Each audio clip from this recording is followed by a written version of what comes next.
हमको ये देखने की जरूरत नहीं है कि हमारे पास क्या नहीं है, हमको ये देखने की जरूरत है कि हमारे पास क्या है। इंडिपेंडेंट होने की जगह पे पूरी तरह डिपेंडेंट होने की बात कर रहे हैं कि जब वो हमको देंगे तब हमारा कुछ होगा। ये सोच हमको नहीं रखनी है। बिहार की आत्मनिर्भरता बिहार के आत्मसम्मान से जुड़ी हुई बात है। महाराष्ट्र को 6% बढ़ाया, लेकिन बिहार को 32 से 42 मतलब 10% का इजाफा शेयर ऑफ रेवेन्यू में दिया। बिहार का बच्चा बेंगलोर और हैदराबाद में जाके नौकरी करता है, हम क्यों नहीं आईटी सेक्टर को बिहार में ला सकते हैं? करीबन 1600 करोड़ रुपए 10-10 लाख रुपए करके हजारों हजार युवाओं को स्वरोजगार के लिए एक ग्रांट दिया है। इस तरह की स्कीमें और आए, बड़े स्तर पे आए, तो डेफिनेटली बिहार में संभावनाओं की कोई कमी नहीं। विशेष राज्य के दर्जे को लेकर लगातार जिस तरीके से बिहार के राजनीतिक गलियारों में कई सवाल टहल रहे हैं, तो कहा जा रहा है कि नीतीश कुमार की अब नहीं चलती। बात की जाए तो बीजेपी को बड़ा भाई बताया जा रहा है, तो हमलावर है विपक्ष और कह रहा है कि नीतीश कुमार को अब सोचना चाहिए। लेकिन जिस तरीके से विशेष राज्य को लेकर कई दफ़े कई राजनीतिक दलों ने कहा कि ये आवश्यक तो है, लेकिन जो फॉर्मेट और कोरम है उसके तहत बिहार को या किसी भी राज्य को स्पेशल स्टेटस नहीं दिया जा सकता। बहरहाल इस मुद्दे पर बात करेंगे हम एक युवा चेहरे से, जो कि भारतीय जनता पार्टी के राष्ट्रीय मंत्री हैं ऋतुराज सिन्हा जी। स्वागत है सर। स्पेशल स्टेटस की लगातार जो चर्चा चल रही है, कैसे इसको देखते हैं? देखिए, ये सही मायने में बोलें तो एक पॉलिटिकल स्टंट के रूप से सामने आ रहा है, और ये बात 2007 से ही लगातार चल रही है, इसकी चर्चा बनती रहती है बिहार में। लेकिन हमको एक बार जो है मुड़ के तथ्य को देखना चाहिए। स्पेशल कैटेगरी स्टेटस जो प्लानिंग कमीशन देती थी, उसके हिस्ट्री को जाके देखेंगे आप तो 1969 में ये व्यवस्था शुरू की गई थी, जिसके तहत कुल मिला के 11 राज्यों को सुविधा दी गई, जिसमें 8 राज्य नॉर्थ ईस्ट के हैं, उसके अलावा जम्मू कश्मीर है, उसके अलावा उत्तराखंड और Himachal Pradesh. Special category status के एक मापदंड तय किया गया। मापदंड ये था कि जिन राज्यों में हिली टेरेन है, या पॉपुलेशन में ट्राइबल आबादी अधिक है, या उनको और कोई हिस्टोरिकल डिसएडवांटेज है, ऐसे जो विपरीत परिस्थिति, विपरीत बैकग्राउंड के राज्य हैं, उनको ये व्यवस्था दी गई। और ये व्यवस्था 14th फाइनेंस कमीशन 2015 में जो उसका रिकमेंडेशन एक्सेप्ट हुआ, उसके साथ ये व्यवस्था को निरस्त कर दिया गया। अब कोई स्पेशल कैटेगरी स्टेटस है ही नहीं। तो मेरा मानना है कि अब इसकी चर्चा करना निरर्थक है, इसका कोई लॉजिक नहीं है, इसका कोई बेसिस नहीं है। नीति आयोग की जो रिपोर्ट लगातार आ रही है, उसमें बिहार फिसड्डी होता है। क्या लगता है कि अगर एक कोरम रखा जाए जिसमें स्पेशल स्टेटस रखा जाए, तो क्या बिहार उससे विकसित होगा? देखिए, अगेन मैं आपको फैक्ट्स एंड फिगर्स पे लाना चाहूंगा, तथ्यों पे आते हैं। प्रधानमंत्री नरेंद्र मोदी जी के नेतृत्व में भारत की सरकार ने स्टेट का शेयर ऑफ रेवेन्यू 32% से बढ़ाकर 42% कर दिया है। महाराष्ट्र जैसे जो राज्य हैं जिनकी आबादी हमसे बड़ी है, महाराष्ट्र को 6% बढ़ाया, लेकिन बिहार को 32 से 42 मतलब 10% का इजाफा शेयर ऑफ रेवेन्यू में दिया। आज की रेट में बिहार में 4,80,000 करोड़ लगभग केंद्र से सपोर्ट में आता है, जो कि पूरे देश में सेकंड हाईएस्ट है, यूपी के बाद सेकंड हाईएस्ट है।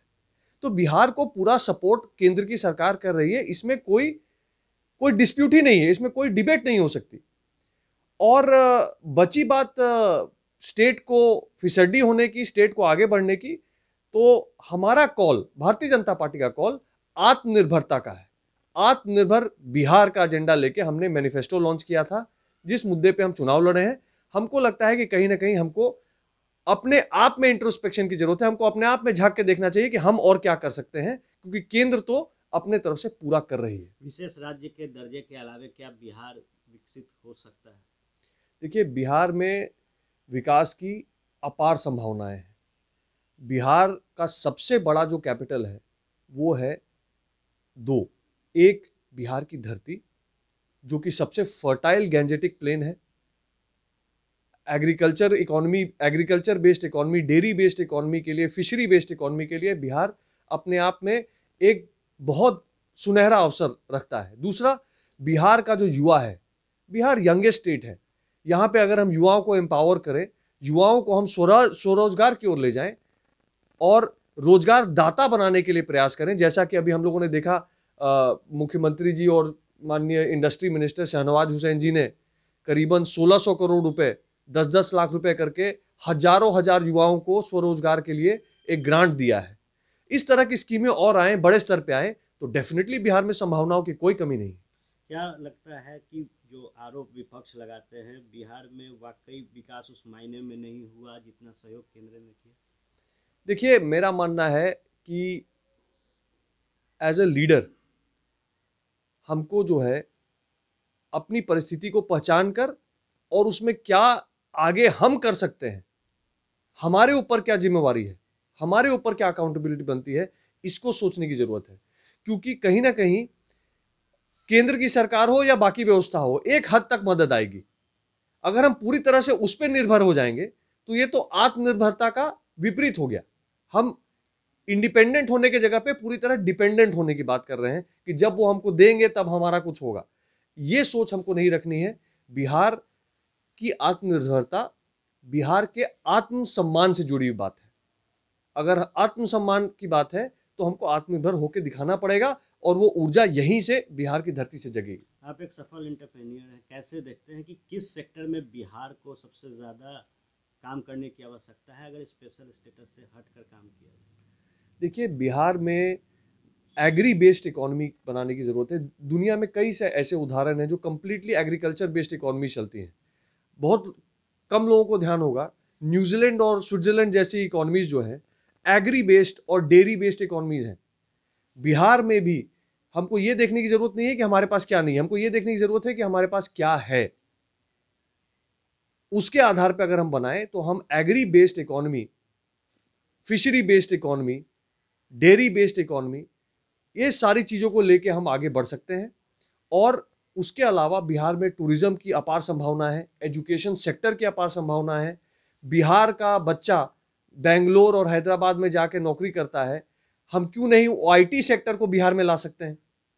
तो आईटी हो गया, टूरिज्म हो गया, एजुकेशन हो गया, हेल्थ केयर हो गया, एग्रीकल्चर हो गया, डेयरी हो गया, ये सारे सेक्टर हैं जिसमें अपार संभावनाएं हैं। हमको व्यवस्थित करके एक टारगेट बेस्ड, एक प्लान तरीके से समय बांधकर इनको एग्जीक्यूट करने की जरूरत है। एक आखिरी सवाल लेंगे। विपक्ष का आरोप है, नीति आयोग की रिपोर्ट है, कहा जा रहा है कि बिहार विकास नहीं किया। केंद्र में एनडीए की सरकार, बिहार में एनडीए की सरकार, डबल इंजन की बात। क्या लगता है अगर अब विकास नहीं हुआ तो कब होगा? देखिए, 2005 और 2020-21 के बीच में बिहार में अपार विकास हुआ है। बिहार जीडीपी ग्रोथ रेट के दर पे देश में सबसे फास्टेस्ट ग्रोइंग जीडीपी अर्थव्यवस्था भी रहा है। तो ऐसा नहीं कह सकते कि बिहार में विकास नहीं हुआ है। बिहार में अगर आप देखें, राज्य सरकार की भी कई सारी स्कीम और केंद्र सरकार की तो मैक्सिमम स्कीम, आज सड़क की बात हो, बिजली की बात हो, घर घर गैस की बात हो, गरीब का घर बनवाने की बात हो, नल से जल की बात हो, ऐसी सैकड़ों योजनाएं चली हैं और उसका बहुत बड़ा प्रभाव बिहार में आया है। तो विकास तो पिछले 15 वर्षों में एनडीए की सरकार ने नीतीश कुमार जी के नेतृत्व में बहुत हुआ है। लेकिन प्रधानमंत्री जी का जो फोकस है बिहार के प्रति, प्रधानमंत्री जी ने 1.25 लाख करोड़ का स्पेशल अरेंजमेंट पैकेज दिया बिहार को। उसके बाद भी लगातार केंद्र सरकार की योजनाओं से भारी मात्रा में खर्च रोड सेक्टर में, अन्य सेक्टर में बिहार में आ रहा है। इन सब को जोड़ के हमको बिहार में और करने की जरूरत है। बहुत हुआ है लेकिन बहुत और करने की जरूरत भी है। तो ये थे ऋतुराज सिन्हा। बिहार में बहुत विकास हुआ है और करने की ज़रूरत है। जो सरकार केंद्र में है, जो सरकार बिहार में है, ये दोनों ही सरकार मिलकर बिहार को और आगे ले जाएगी, ये इनका कहना है। आप बने रहे फर्स्ट बिहार के साथ। धन्यवाद। तंत्र मंत्र के बादशाह, भारत के जाने माने सर्वश्रेष्ठ गुरु खान जी, मिलेगा हर समस्या का समाधान गारंटी के साथ। मेरी बेटी की शादी के लिए बहुत से रिश्ते आते थे, पर कोई न कोई अड़चन पड़ जाती थी। इसी वजह से मेरा पूरा परिवार बहुत परेशान था। बाबा जी की दुआओं से आज मेरी बेटी एक बड़े घर की बहू बनी। भटको चाहे जहां, काम होगा सिर्फ यहां। गृह कलेश, कर्ज मुक्ति, प्रेम विवाह, जादू टोना, पति पत्नी में अनबन, सौतन या दुश्मन से छुटकारा, विदेश यात्रा में रुकावट, फिल्मों में प्रवेश और कोर्ट कचहरी जैसी समस्याओं का समाधान। सभी समस्याओं का समाधान गुरु खान जी। अभी कॉल करें 9821707996।